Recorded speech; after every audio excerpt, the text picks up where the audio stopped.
Hello, my name is Dorcas Olatunji. Welcome to Legacy, the WISE Class of 2020 celebration. I'm a senior, and I have the honor of serving as the Youth Chief Justice in this past year in Delaware's Youth in Government. We're here today not only to mark the end of the Class of 2020's experiences in empowering YMCA programs, youth experiences, and so many more, but also to kick off our adult lives as change makers and advocates for our communities. Hey everyone, my name is Lintaro Donovan, and like Dorcas, I'm a senior too. I had the honor of serving as Youth Governor of the Maryland YMCA Youth in Government program for the last year. And as my co-organizer said, this celebration is an opportunity. The first half is going to focus on engagement, how we as young people can make sure that our voices get heard in the political process. There's going to be a 10-minute voter registration drive to mark the middle of our event. Please make sure to have DMV issued ID and your social security number ready so that you can register when the time comes. Thank you. After the virtual voter registration drive, we will move into a reflection on our collective experiences in the Y. Make sure to also keep a piece of paper handy. Throughout this next hour, we're going to have several interactive sessions, hear from some amazing speakers, and celebrate. Now, it's my pleasure to introduce you to your Master of Ceremonies for the night, Miss Allison Hall. Welcome everyone. My name is Allison and I'm currently a junior from New Jersey. I've been involved with the YMCA for as long as I can possibly remember, and I am incredibly excited to be emceeing the event for all of you tonight. For the first speaker of the WISE Class of 2020 celebration, we will have Ms. Patricia Pelton, the World YMCA's first female president. Take it away.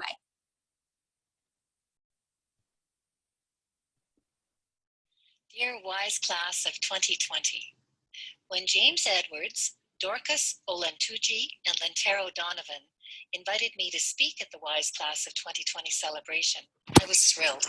You see, at YMCA, we focus on youth empowerment and young people in leadership. I am Patricia Pelton, President of World YMCA, the first female to hold this position in 174 years. In the YMCA, approximately 50% of the people we serve in our communities are women. So of course, women should be well represented in leadership at all levels, and so should young people.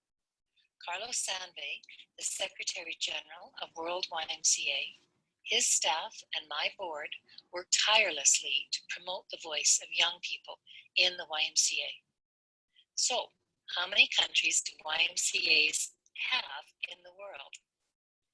Those of you who are fortunate enough to celebrate YMCA's 175th birthday in London, England, in July of 2019 will know this answer. In fact, we have YMCAs in over 120 countries. We divide ourselves into areas simply to have a more manageable structure.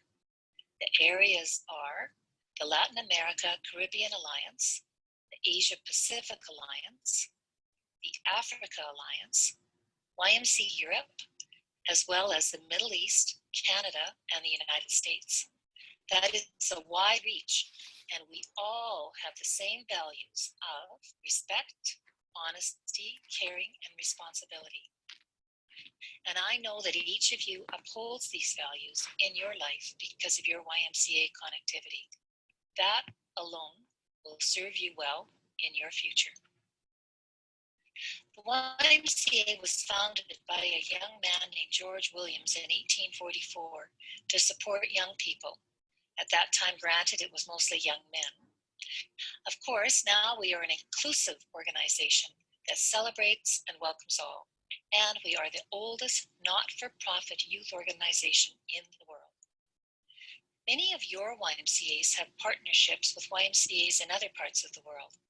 There are student exchanges, staff placements, internships, joint projects, and sharing of best practices. If you don't know whether your YMCA has an international partner, just ask. There may be opportunities where you can volunteer or be placed where there is a match between needed competencies and your skills. Research has identified 4 areas of high importance to young people. So what are they, and what are we doing in each of those areas? First one, health, particularly mental health. Many YMCAs have fitness facilities, and we know the strong correlation between fitness, physical wellness, and mental wellness. As well, many YMCAs around the world have specific programming set up for young people with mental health issues. Lady Gaga and her mother have set up a foundation called the Born This Way Foundation. We were fortunate to have Symphony Germanata, Stephanie's mom, speak at one of our recent YMCA series, and she talked about modeling healthy conversations around mental health as well as kindness currency. I find the kindness currency analogy very helpful, and I hope you will too. Number 2, education and employment. World YMCA has just released a position paper calling on YMCAs and policymakers to advocate for decent work for young people. Much more is being done in this area. 3, the environment. YMCAs all over the world are addressing this issue in everything from green bills to reducing waste to full-out advocacy efforts. World YMCA has voice at the United Nations through an experienced team of young people that work towards climate justice. And finally, number 4, civic engagement. This is an area where YMCAs have great strength, advocating in each of the areas mentioned, as well as promoting civic engagement skills in young people. Indeed, this event is being held in partnership with the Civic Center, whose mandate is to encourage people to exercise their franchise and promote civic engagement. And then along came the pandemic. The impact of the COVID-19 on you is huge. From physical isolation to canceled classes, to disappointment in canceled or postponed proms, to question marks regarding your future next steps. Yet with disruption comes opportunity, and I see that happening with your class cohort. This unprecedented time makes you special. You have become more resilient as you understand this impact. You'll be recognized this for now and in the future.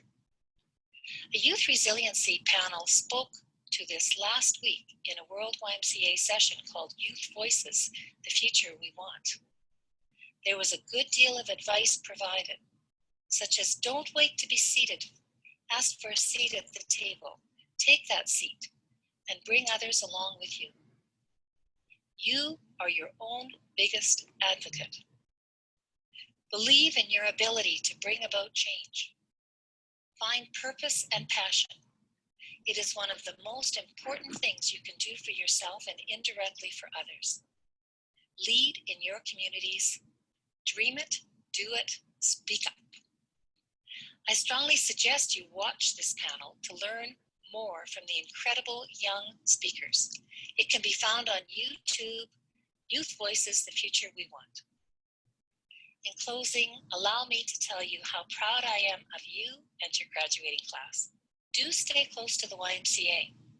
People of all ages tell me that some of their best memories and shaping experiences were made during YMCA programming, camping experiences, or as YMCA volunteers or staff. We are counting on you, for you are the future. Enjoy the rest of the WISE Class of 2020 celebration.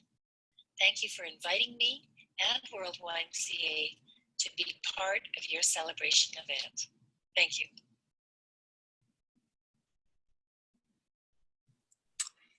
Fantastic.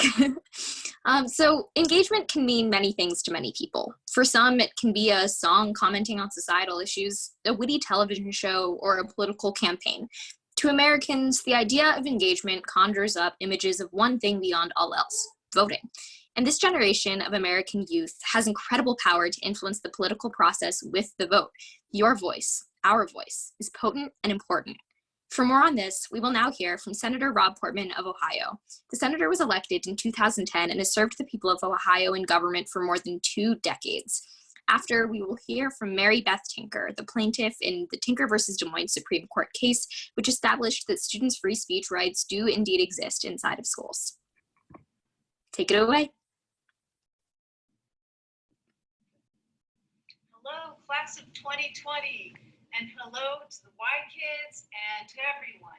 I'm Mary Beth Tinker, and I'm so glad to be with all of you tonight to celebrate you and to celebrate young people who, like you, are saying that we can do better and we must do better to create a more just, more fair, and more peaceful world, and to help heal our planet. Young people have always been on the forefront. And I want you to know that you're joined tonight by young people all over the country and all over the world who are taking action to change things that need to be changed by voting and by many other actions.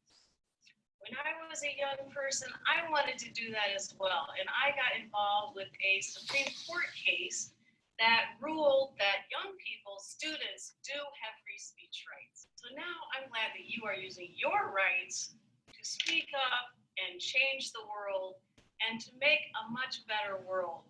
And I am so excited about your civics project to register high school students, and I'm really looking forward to helping with that in September. But in the meantime, there's a lot to do this summer, so stay strong, stay involved, and I want you to know that I'm sending you love and best wishes. Congratulations, everybody.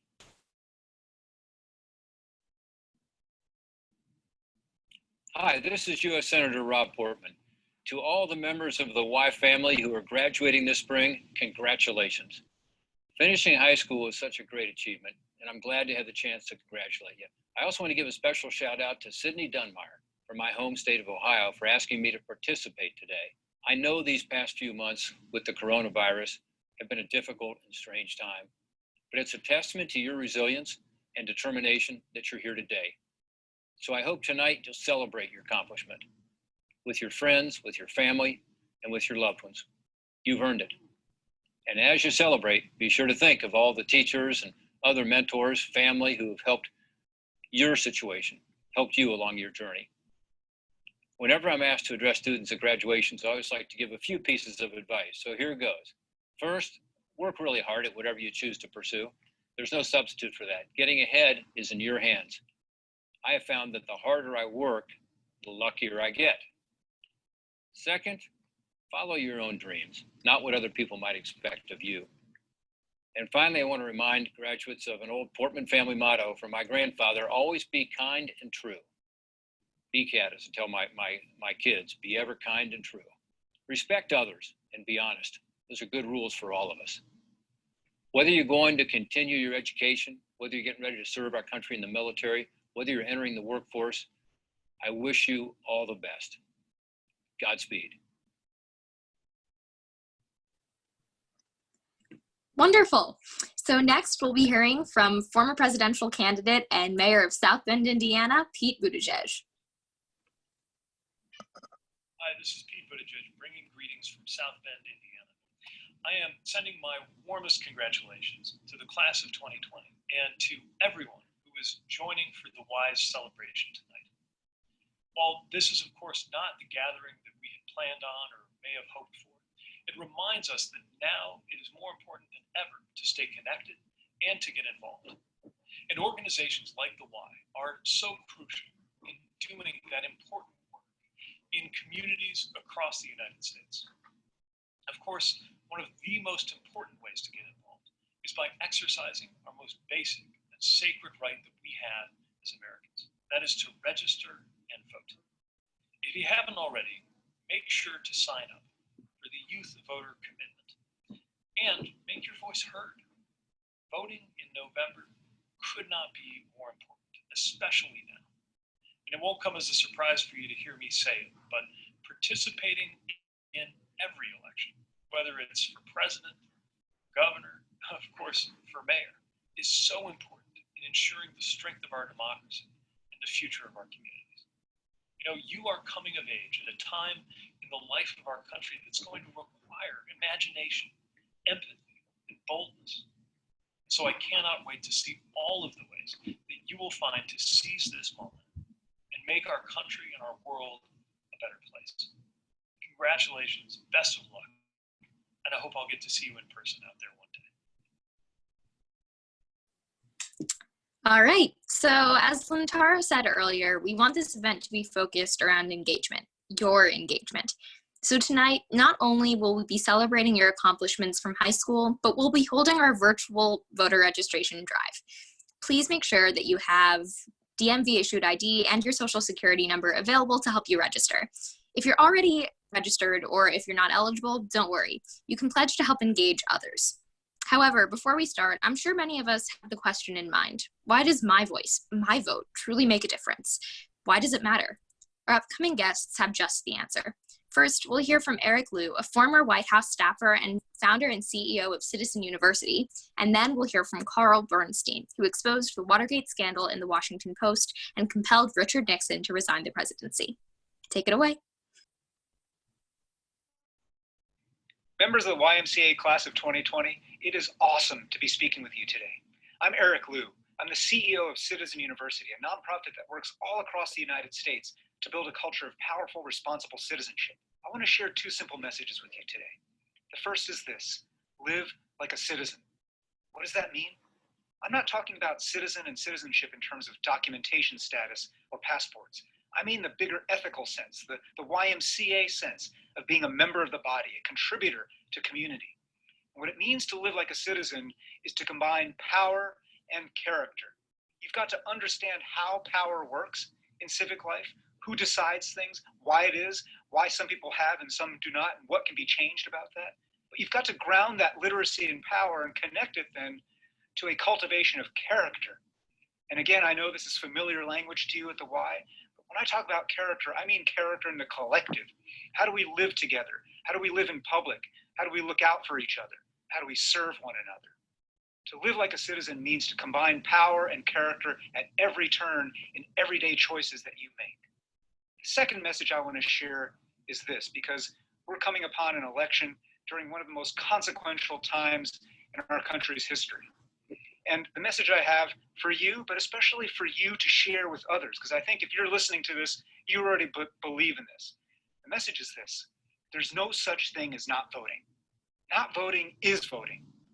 Not voting is voting to hand your power and your voice over to somebody else who might want to use it against your interests and say, here, take it, do whatever you want with it. Not voting is choosing to wear a sign in your back that says, kick me, and a t-shirt on the front that says, chump. No one wants to be a chump, and no one should be a chump, especially in your generation, especially in these times.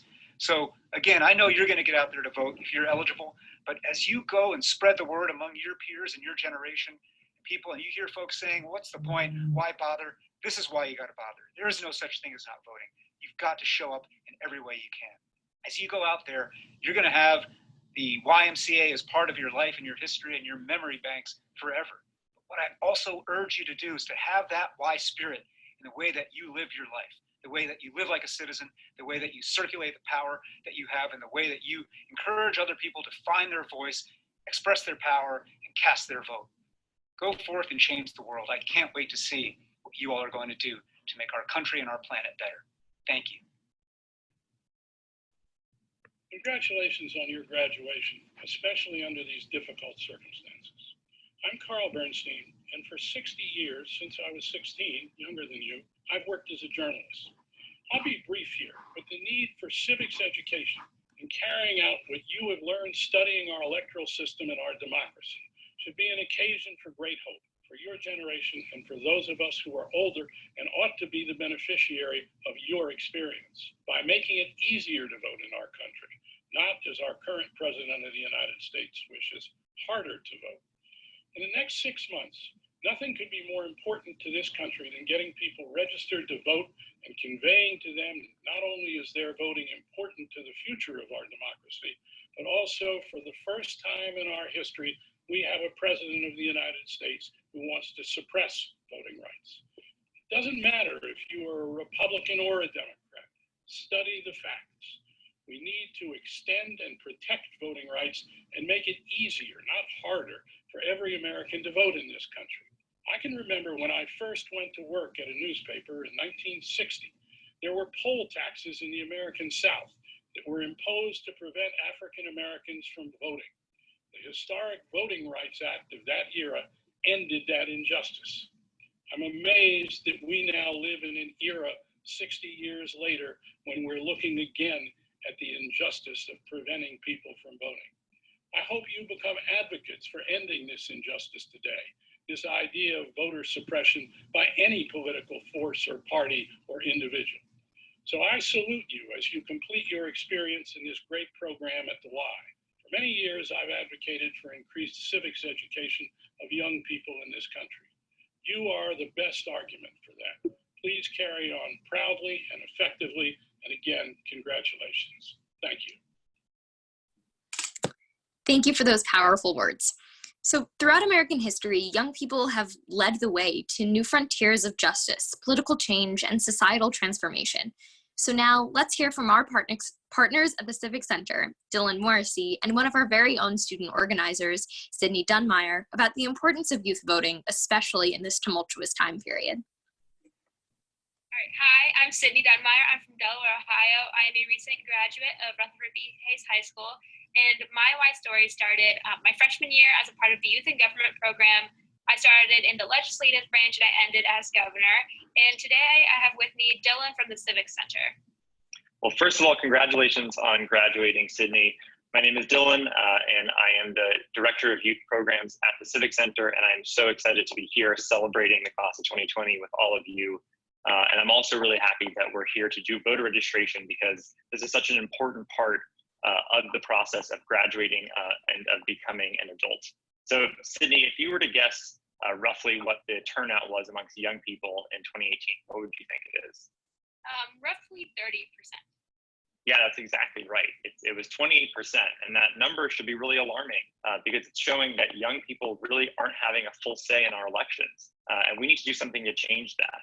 And voter registration is really important for all of this. Something that I think many of you will find interesting is that 78% of the registered 18 to 24-year-olds actually did vote in 2016. And in the 65 to 74-year-old age category, 87% voted. So that's 78 and 87% turned out amongst registered voters between the two age categories. So if you think about that, it's actually quite similar. And that's pretty amazing because it shows you that when we're registered, we actually do vote at similar rates as older folks. And in 2017, there was a survey that was basically asking, like, were you registered to vote or how did you find out about registration? And in the survey, they found that 62% of people that were eligible were never asked to register. And only 6% were asked at school or as part of the class. And so it's really important that you all are not only registering to vote, but helping others register to vote as well. So right now, we're going to provide all of you with an opportunity to do voter registration by going to theciviccenter.org/register. And we'll briefly play a short presentation that will teach you how to go through the voter registration form. And during that time, you can use the chat function through this Zoom chat and ask any questions that you have. And then we'll come back after to talk a little bit more about voter registration. All right, thank you so much. So we will now be moving into our virtual voter registration drive. Before you exercise your right to vote, we first have a video to share that's brought by the Civic Center to help explain the process of registering itself. If you have any questions about the process during or after the video, feel free to send them in. In this video, we'll be reviewing and explaining how to fill out the online voter registration form that appears on the Civic Center's website. Every form asks many of the same basic questions, but it's good to get familiar with your state's form before you register to vote or help others. Most state forms take only a few minutes to complete. To start, in order to be eligible to register to vote, you must be a U.S. citizen and resident of the state in which you intend to register. Beyond that, states have a variety of different requirements, such as age for submitting a form and ID requirements. Some states also limit the right of felons to register to vote, but in most states, this loss isn't permanent. You can find more information on that and other topics on our resources page. First, let's look at age requirements. As you can see in this map, those states in dark blue allow for 16-year-olds to pre-register to vote, and states in light blue allow 17-year-olds to pre-register to vote. If you pre-register, you'll be automatically registered to vote when you turn 18. Other states let you pre-register once you are 17 and a half, and some later.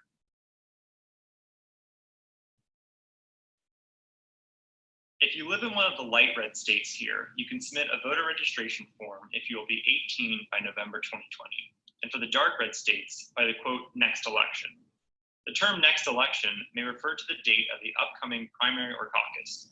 If those elections have already passed, then the next election may refer to the November 2020 general election. As we get closer to November, more and more young people will be eligible to register. If you have questions about how these restrictions apply to you, you can check with your local election official. Before you begin to fill out a voter registration form, it's important that you have your ID information on hand. In most states, you'll need your driver's license, state ID card number, and/or social security number to complete the online voter registration form. To begin the voter registration process, visit theciviccenter.org/register. In the voter registration portal, begin by filling in your email address and zip code. Next, you'll want to write your name as it appears on other legal documents. Please also check the box confirming whether you are a U.S. citizen. In this section, you write in your current residential address, as well as your date of birth. Your residential address has to be a physical place where you live, not a P.O. box. Though optional, we also encourage you to provide your phone number. At the bottom of the portal are some optional questions for you to answer. Then click Next Step, which will bring you to a page confirming your eligibility to register. A button will pop up to direct you to your state's official online voter registration portal, where you will complete the registration. The information you have already provided will be auto-filled into your state's online form. You'll need to answer a few additional questions in this portal in order to submit your registration. You'll be asked to confirm that you are eligible, meaning you're a U.S. citizen, resident of your state, and the correct age in order to register. These questions are very important. Please make sure you are not assisting someone who is not eligible to register. On the state portal, you will see an optional question asking for your mailing address in addition to your residential address.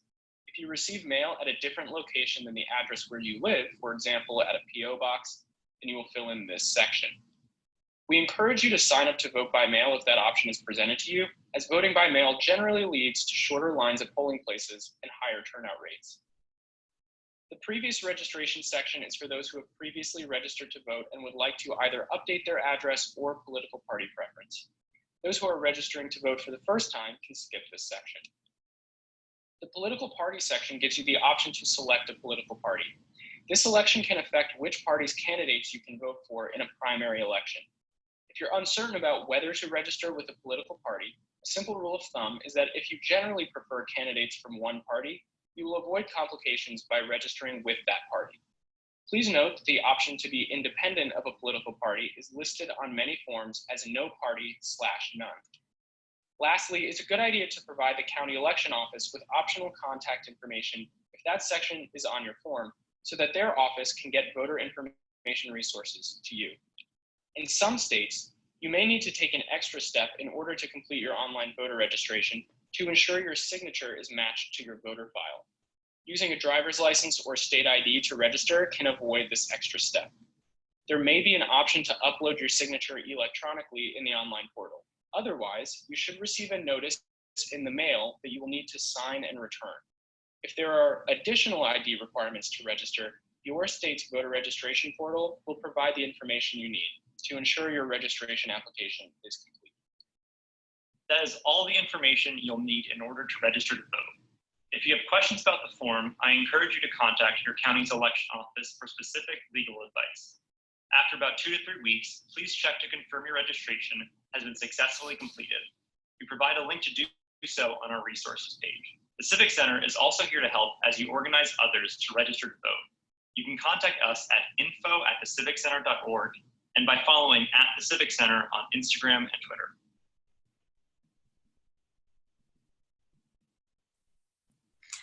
All right, so now if you haven't already, you can go to theciviccenter.org/register and register.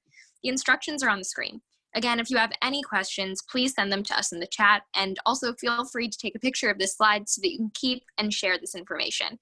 We're gonna give you 1 to 2 minutes at most right now, and then we'll resume our program.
Now we'll be listening to a reflection on voting and the importance of it. Great, everybody. Thank you so much for registering to vote and pledging to vote also. It is so important that we not only register to vote, but we also pledge to get other people involved as well. Even if you're not eligible to register, there are still opportunities for you to make an impact in our elections by pledging to help others get involved as well. So Sydney, I want to hear from you. What is your experience with voter registration? Have you registered to vote and have you voted before? Yes, I registered to vote as a part of my AP Gov class my junior year. I had just turned 17 and a half, and I was going to go vote in one of our local primary elections. And from then, a bunch of my friends did register then, but a lot of them were not eligible to vote until after the primary. I was one of the earlier, older kids in my grade. So I had a lot more opportunities to register to vote in school when others may not have had that. Throughout my life, it's always been important in my family to register to vote. I've always attended the voting polls with my parents, seeing them vote. It's just been instilled in my mind that when you turn 18, you vote. That is your duty as an adult in America to vote and have them hear your voice, because elections happen all the time and they're easy toss-ups where one vote makes the difference. Absolutely. There are definitely these elections in state and local elections that really come down to the wire. A handful of votes can make a difference, and it's so important that you're a part of the process. Have you helped other people register to vote as well? Yes, a lot of times when I have friends that have birthdays, I attach papers on how to register to vote, or I applaud them for registering to vote ahead of time. It is very important that when you're civically engaged, you help others become civically engaged by getting them to register to vote, giving them all the resources to register. If they're not sure if they're registered, having them look it up on the voter registration, if that's online. It's usually very simple, and it takes like maybe 5 minutes if you register. That's perfect. That's exactly right. And if you have not yet had opportunity to register to vote, you can go to the civiccenter.org/register, and you can pledge, register to vote, and also check your voter registration status there. So once again, thank you, Sydney, for participating in this with me, for registering to vote, and for getting your peers registered. And congratulations on graduating to you and the rest of the Y seniors. All right. Now we'll be entering the second half of our event, reflection. Memories only have the potential to become catalysts for action when we give them meaning. Through reflection, we do just that. We take experiences, analyze our rights and wrongs, our victories and failures, we learn, and we grow. Our next speakers know that idea of growth personally, and we are now going to share their stories with us all. First, we will hear from Sudie Green, a Delaware Youth and Government alumna and an Emmy-nominated SNL screenwriter. Then we will hear from the Lieutenant Governor of Maryland, Boyd Rutherford. Congratulations, 2020 graduates. My name is Sudie Green. I am a writer at Saturday Night Live and a proud Youth and Government alumni. When I was 17, I left a class trip to Paris early so that I could go to a Youth and Government conference in Dover, Delaware. Now, I don't know if any of you have been to Delaware before, but it ain't no Paris. And the reason that I did that was because I loved Youth and Government. I loved Model UN. I loved Kona. It was my life. I mean, I even still have the t-shirts. This was a funny joke in 2006, I think. And I loved these programs because they were the only place in high school that I felt 100% accepted for who I was. I don't know about you, but I constantly felt in high school that there was a rule book that kids got handed out on the first day that I didn't get. And the rules were like, if you want to be cool, you're not supposed to try so hard or care too much or be so loud. And, you know, unfortunately for me, I was all of those things. But at these Y programs, the rules were different, and it was cool to care. It was cool to be smart. I mean, I had the biggest crush on a guy because his proposal went to plenary on how he was going to fix Amtrak. I mean, it's not getting much hotter than that. Anyway, I hope that in your time at these Y programs, you have felt that very important feeling of acceptance that I did. And now that the BS of high school is over, I'm gonna let you in on the biggest secret, which is that all those rules are fake. And you get to make your own rules now. And, you know, the only advice that I would dare to give you is take the energy that you might spend trying to fit in and turn that energy inward and use it to know yourself. Use your weird, what makes you unique and different, and show it to the world the best way you can with passion. And then everything else will fall into place. Congratulations, you did it. I am very proud of every single one of you. Hello, I'm Lieutenant Governor Boyd Rutherford, and on behalf of the people of a proud state, I want to extend our most sincere congratulations to the YMCA's class of 2020. The COVID-19 pandemic has required all of us to make incredible sacrifices, including our graduating seniors. This is certainly not the graduation day that any of you anticipated or hoped for, but it in no way lessens your accomplishments or diminishes your achievements. Instead, I hope this moment in our history serves as a reminder that to all of you to always expect the unexpected and don't get thrown off course when obstacles appear to come out of nowhere. Congratulations to the class of 2020. Stay safe and may God bless you all. So while we may not all want to become screenwriters or government leaders, there is one thing that unites us all, our Y stories.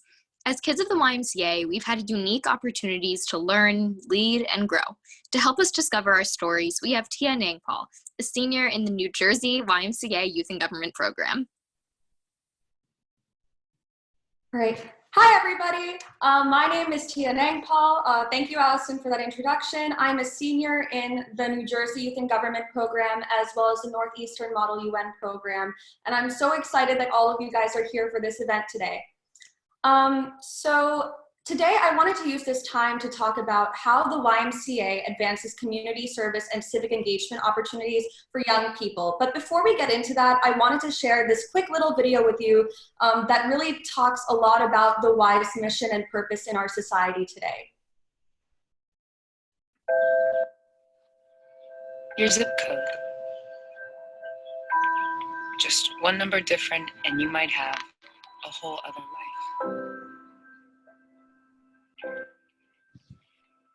Different school, different job, different dreams, different problems.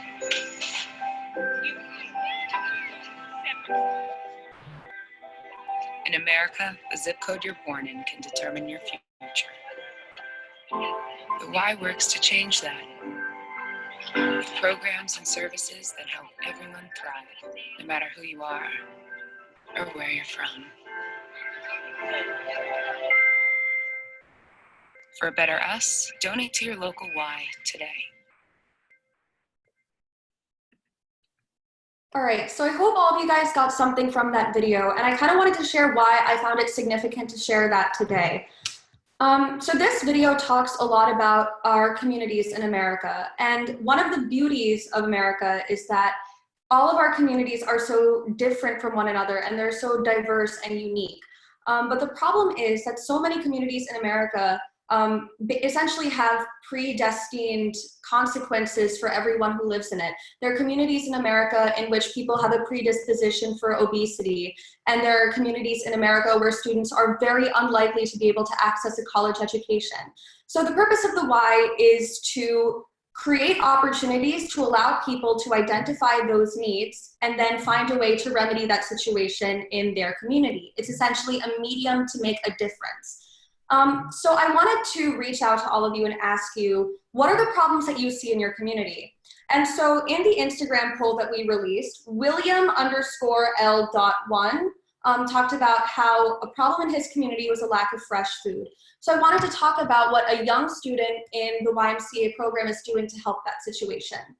So in this first headline, you see Angela Shia in San Francisco, and she is a volunteer at the YMCA food pantry. And to accommodate to the needs of her community, she makes sure that this food pantry operates for longer hours to provide services to senior members as well as working people. Her story is an excellent example of identifying the need of a community and then remedy that by extending a service that takes their differences into account. And secondly, Mun Buns on Instagram says that stress and mental health are key problems in our community today. And especially during the COVID-19 pandemic, mental health has been a horrible problem, and it has been its own pandemic across the US. Many more people are much more drastically affected by depression and anxiety and many others. So the YMCA is helping people cope with ongoing social distancing measures and the lack of support systems by providing counseling services online, as well as creating videos to show arts and crafts tutorials to keep kids entertained. They are also posting at-home workouts to ensure that all of us can stay active, even though we're all stuck inside. So the Y is so much more than a wellness facility. And if you find that your own community struggles in its own unique way and you have a unique solution, the YMCA is a great place to reach out and see how you can make a difference in your community. So since today's about intentional steps towards active citizenship and volunteerism, I ask that you all take a minute to set some personal goals. So on a piece of paper, I'll give you a sec, take out a piece of paper, or even on the chat that you see on your interface, or just in your head, think of 3 ways that you want to make your community better through your why story. I'll give you 2 minutes, go.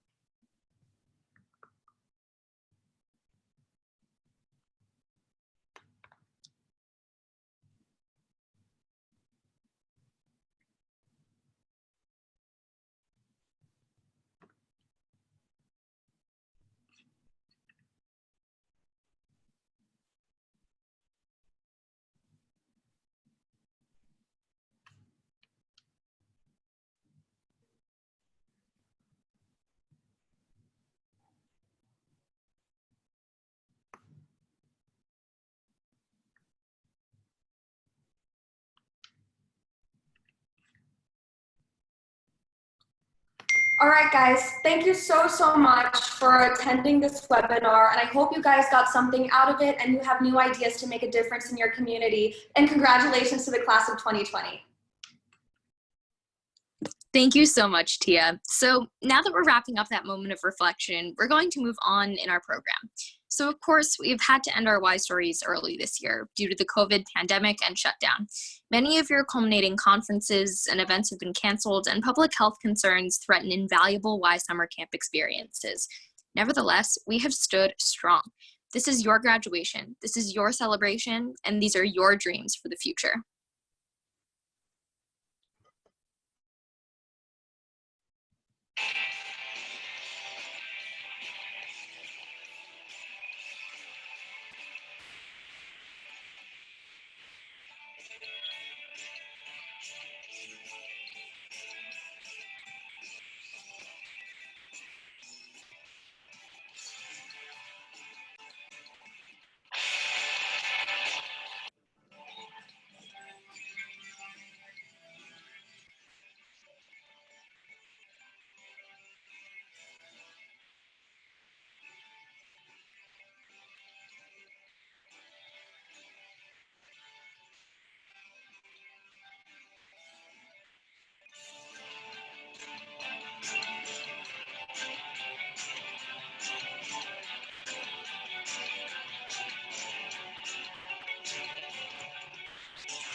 I hope you guys really enjoyed that video. So even though this night is all about celebrating the potential that we have for the future, there's definitely no shame in looking back and being a little nostalgic about our childhood experiences. Our next guest has written books that have shaped our lives in funny, profound, and memorable ways. Invited here by his nephew and our very own advisory committee member, my friend Jordan Spector, he is Brian Selznick, author of The Invention of Hugo Cabret, which inspired the award-winning film Hugo. Hi everybody, I'm Brian Selznick. I am the author and illustrator of The Invention of Hugo Cabret, which became Hugo, and I'm the illustrator of the 20th anniversary editions of the Harry Potter books. And I'm sheltering in place here in Brooklyn, New York with Mr. Automaton from Hugo. And we just wanted to say congratulations to the high school graduating class of 2020 in the middle of one of the strangest periods of time. You're having the weirdest graduation. But I know that you are all bound together by your experiences at the Y. My nephew, Jordan Spector, has told me all about how important it's been to him. And I know that the lessons that you've learned there about connecting with each other will help get you through this and help transform you and whatever the world is becoming. I know that when I hear people talk about the Y, one of the things I also hear in my mind is the word WHY. And that's such an important question, and it's something that I know that we are all grappling with, we're all thinking about, and we're all trying to find the answer. I think that when we find an answer we don't like, we can work together to change things, to make things better. And so I know that's what you're going to do, and what we're all going to try to do. So congratulations again. Stay safe, stay healthy, and we'll get through this together.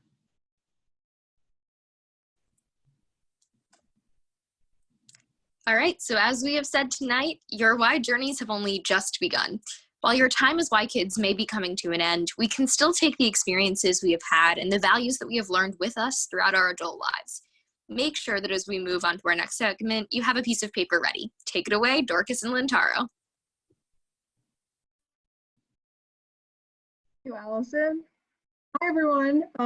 So Lintaro and I have been thinking a lot about leadership and what that means to us as Y kids and graduating seniors, and even in helping and preparing the celebration. And so in the spirit of goal setting, we want you all to consider about how your childhood and how your story began in the YMCA. And so in the spirit of service, on a piece of paper or in your head or even in the chat, think of 3 ways that you can apply your Y story to your life and to your community. In the Y, we're given a really big variety of opportunities to really become leaders.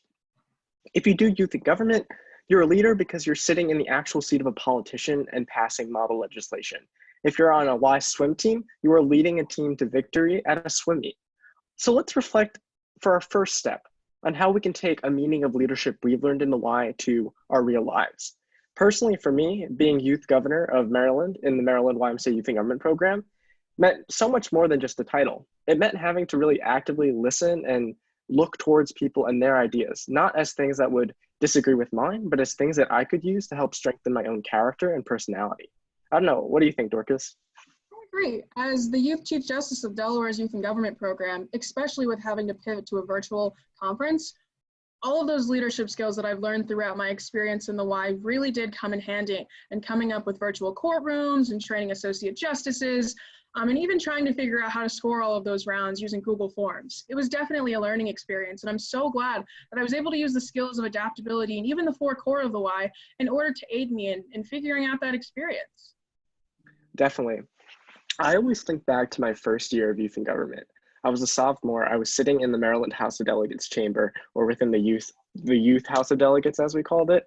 And I remember just feeling so scared that I had to speak in front of like 100 other kids about an issue that I didn't really know about. But that first step that I took when I raised my placard really just taught me that sometimes the best way to go out in life, the best way to present a bill in a model legislature, the best way to present anything really, your own ideas, is just to step out, speak out, right? Yeah, I agree. My first time when I was arguing, I didn't even realize like what appellate law was. Like I was like, oh, is this mock trial?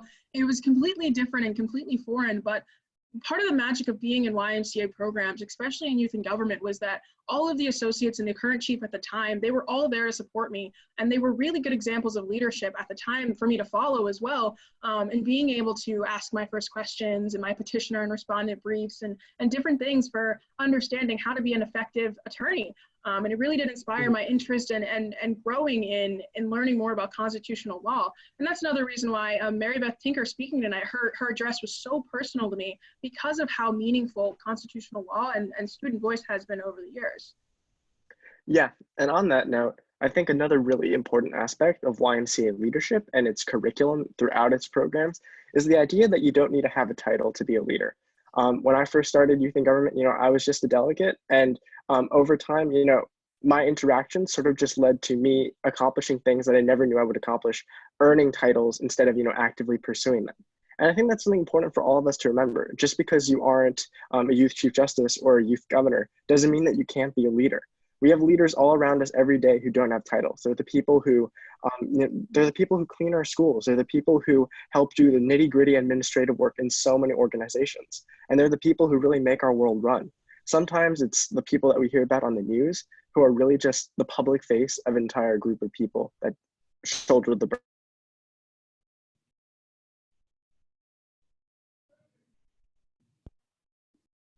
I would 100% agree with you, Lintaro, especially looking at our people who are on the front lines right now, dealing with the current situation with the pandemic, as well as even in our homes, interacting with our families. The parents and guardians that we have that are taking the charge and being able to help us with all of this unknown and this uncertainty that we have right now. So leadership means so much more than like you said, having a formal title or running for office or doing anything like that. You can be a leader even just by casting your vote, by being involved in civic engagement programs, and even in volunteering in your community. The opportunities are seriously endless. Yeah. And of course, if you guys want to be leaders in life, never forget to volunteer for the Y. That's always a great opportunity. So we're just going to give you a couple more seconds to finish up your thoughts, put them in the chat if you want. And then after that, we're going to have a special surprise for y'all. Sit tight. And always remember, once a Y kid, always a Y kid. She's right. You can never leave the Y, not even voluntarily. It always stays with you.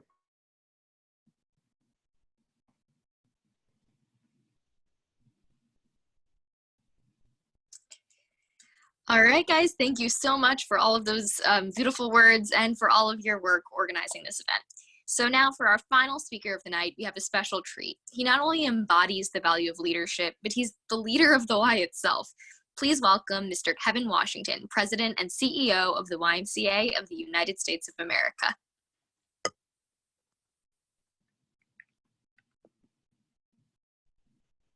Hello, class of 2020.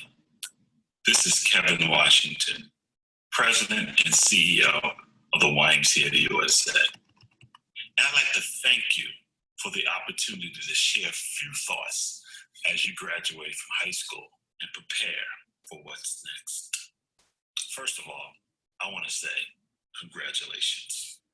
Graduating from high school is a significant achievement and milestone in your lives. I know that you unfortunately have been denied much of the pomp and circumstance that goes along with high school graduation, but that does not detract from your accomplishment one bit.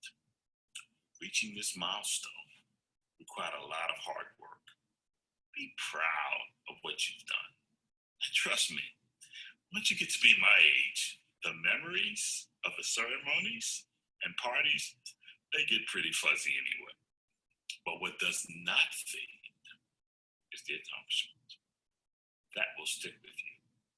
So enjoy it. My message to you all this evening is this. You are the change makers we need for the communities we want. The change makers we need for the communities we want. This, as some of you may know, is the idea behind the wise long-term vision called the Commitment to America, developing new generations of change makers who will create communities we all want to live in. At the Y, we seek more communities where everyone, no matter who they are or where they come from, gets the support they need when they need it to reach their full potential. Anyone can be a change maker, but I happen to believe that young people are much better at it than the rest of us, and history backs me up. Every social movement has been led by young people. And here's a few examples: the women's rights movement, the environmental movement, the civil rights movement, and more recently, the March for Our Lives and the Women's March. And of course, my personal favorite, the Y movement. George Williams was just 22 when he founded the YMCA. History has shown over and over again that young people are capable of creating meaningful and lasting change, and that the rest of us are wise to follow your lead. Our organization, our nation, and our global community always was going to count on you to lead us to a brighter future. But post-COVID-19, your leadership is going to be even more vital. The challenges on the other side of this pandemic are going to be even greater. COVID-19 has really highlighted the inequities victimizing people of color and the most vulnerable among us. The significant threat to our future posed by climate change, and how far out of reach peace, safety, and food security are for so many. Whether you are passionate about these issues or others, take the lead. Demand your seat at the table. Demand that your voice can be heard. Demand the future you want. Don't settle for anything less. Always remember that you have great power individually and collectively. And also remember that if you need a helping hand, if you need support for your ideas or a platform to take action, the YMCA always will be here for you as it was for me. So please, keep the Y with you wherever you go. Whether you're off to college, the military, or some other pursuit, I wish you nothing but the best. You are the change makers we need for the communities we want. And I know you will lead us all to a better future. I have faith in you. Take care and Godspeed. And again, congratulations to the class of 2020.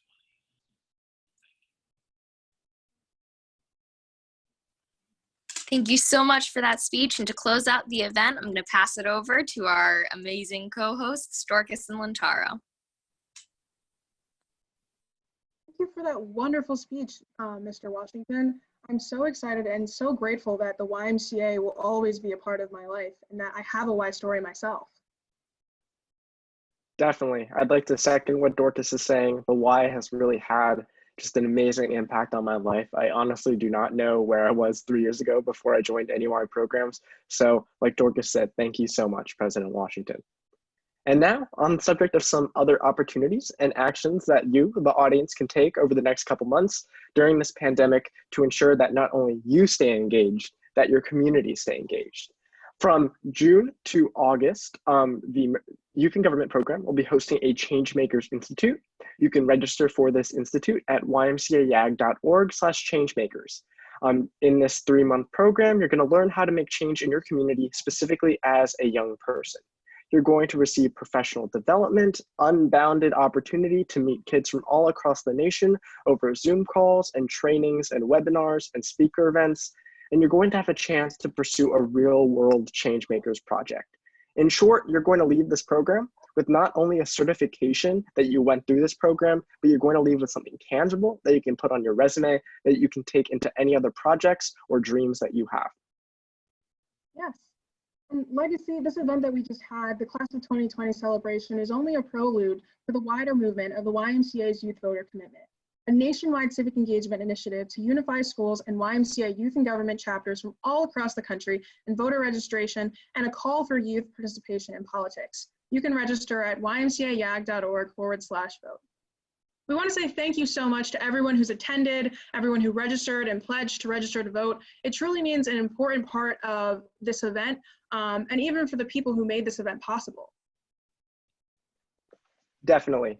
We could not have done this without the speakers, the ambassadors, our wonderful advisory committee members who are listed here. We could have not done this without our partner at the Civic Center, Mr. Dylan Morrissey, and we could not have done this without the wonderful work of Mr. Derek Somerville over at YMCA Youth in Government.